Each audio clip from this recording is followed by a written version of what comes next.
Welcome to the Pain-Free Living podcast with myself, Clare Elsby. I'm a positive psychology coach, and with my colleague here, Bob Allen, who's a osteopath. Correct. Do you want to tell us a bit more about your osteopathy?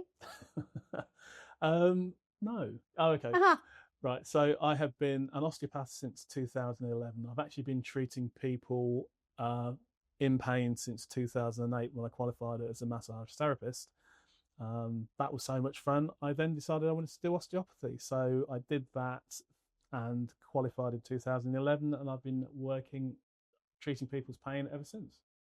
Well, what we try and do in all these episodes is to try and come up with topics that you might not hear discussed elsewhere. And our topic for this particular episode is why some pain improves in private but flares in company. So when Bob came up with this particular topic, it did floor me. I mean, I did think, right, okay, I really got to think and reflect on this. You know, I like to challenge you, Claire. You do. And psychologically, I would come at it from the perspective is what is our brain actually trying to signal to us? Because to me, that's what pain is about. Is what are the signals coming through? Why are we experiencing pain? Yeah. And in this particular example, where pain improves in private but flares in company, it could be because in private we feel safe. We're in control of our environment, we're in control of where we live, and there are no threats. But if we flip that, what is actually happening when we're in company? And with that, there is a risk. If I look at it from a psychological perspective, there's a risk of social anxiety, emotional vigilance, and by that I mean someone's like on alert, thinking what's going to happen. A sensory overload, depending how noisy the venue is, whether there's lighting, all that kind of thing, how many people are about. And this is particularly important for neurodivergent individuals who develop masking skills. And that's really so that it allows them to fit into the environment of how they feel they're expected to be. So, in other words, they're not able to be, and this includes neurotypical people as well, but it's particularly important for neurodivergent. It means that you can't be your authentic self when you're outside your private space. And that in itself is emotionally draining. So when our autonomic nervous system is on alert, our sympathetic side of it is actually on alert. This is when our brains are perceiving a threat. And what we understand from research is that if our brains think there is a threat, it can actually generate pain in our nervous system. And that, therefore, the reason it does that is because that is a signal that there's something is wrong. So pain is actually responsive to our situation and our environment. That's my argument. Oh, we're arguing, Claire? I didn't know we were arguing. We're discussing. Where would you be on this? Where would I be on this? I would be in total agreement with you. The brain, the nervous system can impact on our sensitivity to pain, as you rightly point out.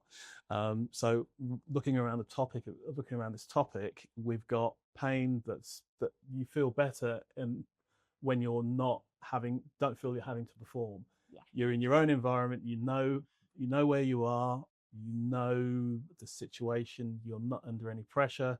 So in that situation, the rest, digest and recover side of things, the parasympathetics tend to be more dominant because you're comfortable. As soon as you come out of that and you're in an environment where you're not so comfortable, that is going to make you more sensitive to pain. And an example of this potentially is if you have a disability, you have a disability badge, you drive to the supermarket. It's not unusual for people to be challenged if they park in a disabled spot but they don't look disabled. So Mm. that is almost an incentive. So if you have an invisible disability, if you have something like an acquired brain injury, which can cause you some issues when you're out, nothing obvious, but Yeah. the more stress you're under, the more it can become more prominent. If you have something like chronic fatigue syndrome, fibromyalgia, all of these things, you can appear, I don't want to say normal, if I do air quotes, you can appear normal, Yeah. but you can still have some of these problems which can be debilitating, Yeah. but not obvious. So just the act of going to the supermarket, just the act of going to, I don't know, going to the cinema, just the act of any of those things can raise your sympathetics, make you more stressed, and therefore make you more sensitive to pain. So yeah, the brain is a wonderful thing, but it can cause problems, Yeah. and particularly around pain, which is what the podcast is all about. Yeah. So, and this is one of those things that some people don't realize. You may see somebody in a supermarket, you may see somebody out and about, or using a disabled toilet, and I know that's one of the things that people with a disability have. If you're in a wheelchair, it's obvious. If you look normal, then it's less obvious, but can be very, very stressful. And if you have something like fibromyalgia, it's more likely to increase the pain that you're feeling, because the sympathetics are higher than they otherwise would be. So yeah, I mean, I think it's a great topic, and it is something for people with a disability, or something for people who have this context kind of pain issue. And it kind of explains it to them as well, because I'm sure it's not something that's commonly talked about. But if you're in an environment where you're comfortable and and you're happy with that environment, your pain levels are going to be less than if you're outside and your sympathetics you're starting to get nervous and starting to get stressed. That can actually make your pain feel worse. Yeah. I mean, I see it particularly with the neurodivergent community, and I would not class that as a disability, but it's certainly, it's because you're unable to be your authentic self. You're unable to be who you feel you can be, and this is the whole masking side of things. Also, social anxiety, well, anxiety per se, that extends your sympathetic nervous system, which puts you on alert, muscle tension, all the rest of it. And if you've lived with this all your life, it just puts an extra stress and tension that so it starts to make you very nervous about going out and doing things. And whether it manifests as pain or not, it certainly is something that we as a society need, like the invisible disabilities, we need to be aware of, and we need to be very mindful of the people around us and the environment, and how we can all help each other in living in the way that we do. Yeah, I mean, hopefully this podcast will give people who hadn't thought about that aspect of it, just give them a better idea of that could be a potential problem, and give people some ideas about how they can help others to manage that. Yeah, and not be so quick to judge. that's the thing. And more tolerance. yes, and I think knowledge and education improves, will promote advocacy for the neurodivergent community. I think a lot of us don't understand it. I certainly didn't understand it before I started to actually work with neurodivergent individuals and study it. And my sister is autistic, so I have lived experience of living with an autistic person. And until you understand these things and understand the background and what is going on for people, then really things aren't going to get that much better. No, sorry, just to expand on that a little bit, because I know, again, this is something we will come back to, but could you just give our viewers, listeners, just a quick summary of what neurodivergence actually is? Okay, all right, that's a big topic, big question. Yeah. Okay, so the first myth that I didn't realise when I first started studying this was that I would have said, oh, we're all on the spectrum. And technically What that's spectrum, Claire? right. Our mental well-being spectrum, I Okay. guess. Yeah. So I would have said we're all on the spectrum, but that's not technically correct. There is a spectrum for neurodivergence. Okay. So anyone who is not neurodivergent is neurotypical. And neurotypical, so let's go. Neurodivergent would mean that you are at some point on this line, on this spectrum. So things included within neurodivergence are autism, ADHD, a combination of the two, dyspraxia, dyslexia, dyscalculus, Tourette's. There is a whole list of things that would be conditions, I would say, not disabilities, but conditions that are included on the neurodiverse spectrum. So every individual on that spectrum is going to be different. Yeah. So no two people with ADHD are going to be the same. No two people with autism are going to be the same. But to be fair, no two people are the same anyway. Exactly. So, yeah. Exactly. So we can't generalize.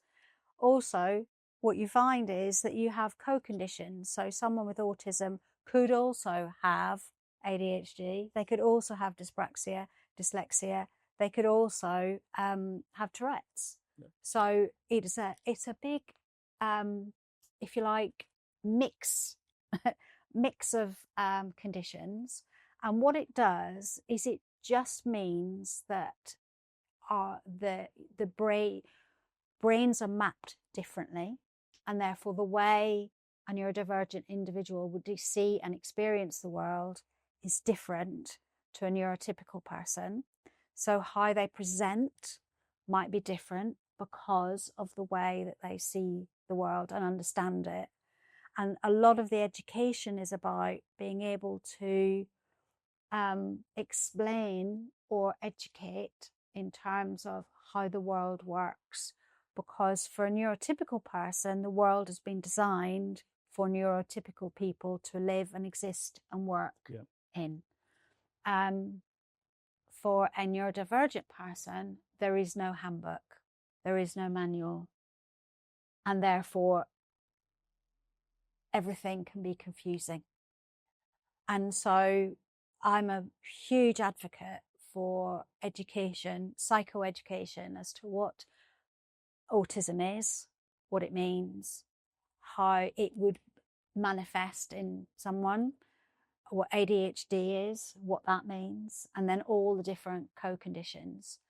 But what it ultimately means is that for individuals with neurodiversity, they see the world differently.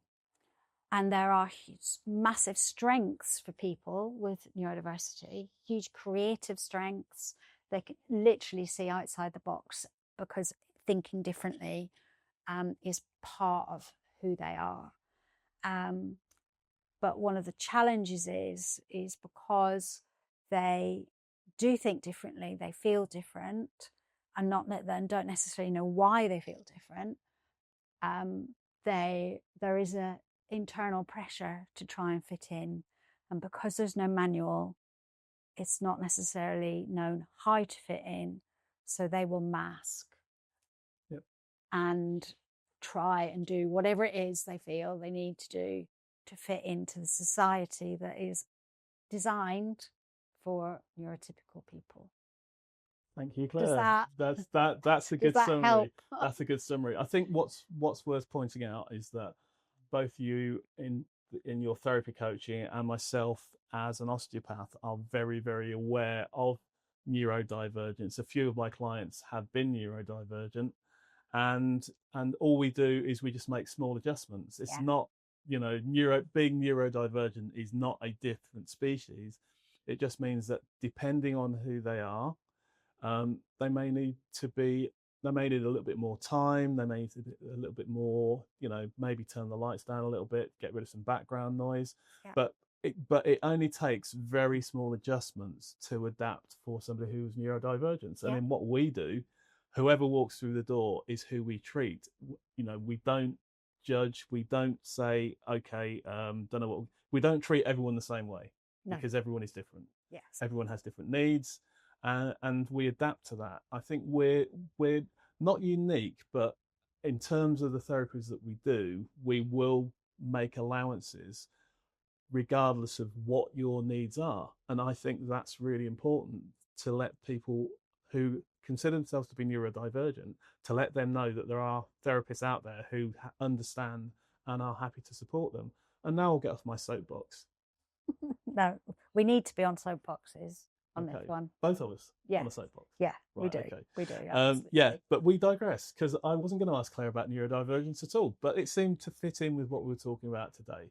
Are we done? I think yes. Yeah, I think we're done on that one. Okay, we are done on that one. And as always, hope you enjoyed the show. Even though we did digress a little bit from what we were originally talking about, hope it all still made sense. And if you enjoyed it, we'll be back again in a week with another topic which you may not have heard of, but hopefully you will find interesting. So if you liked it, tell all your friends, tell your family, tell your mum, tell your dad, tell everyone how great this podcast is. And like, subscribe, share, do all of those good things that you always do. And we will see you at the next one.